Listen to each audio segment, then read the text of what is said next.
back on the 21st of September 2024.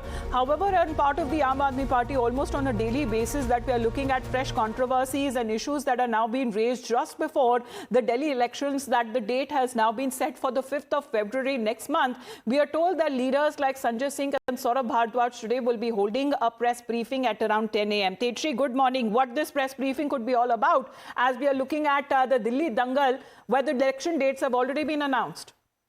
Well, absolutely. What you are getting to know is that the press conference is supposed to be held at 10 o'clock today. And in fact, not just that, but remember that yesterday also there was a press conference in which Sanjay Singh announced that he is inviting media, and that on 8th of January, that is today at 11 a.m., he will be taking the entire media to visit the CM former Chief Minister's residence, and that is 6 Flagstaff Road Civil Lines, to which BJP calls as Sheesh Mahal.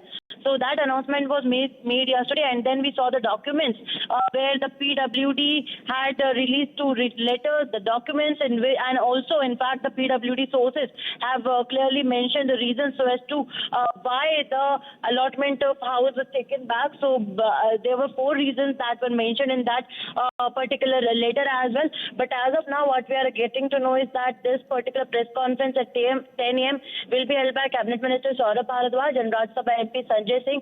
And what we are expecting is that both of them will be addressing the media on this similar issue, which has a fresh political controversy and war of words is underway. All right, remains to be seen if it is on the eviction issue or a fresh new issue that would be taken up by the Aam Aadmi Party versus the BJP and the Congress, of course, that is now being seen in the Delhi election season. Tetri continues. Thank you very much. As Sabyasachi continues to be with us, we also talk about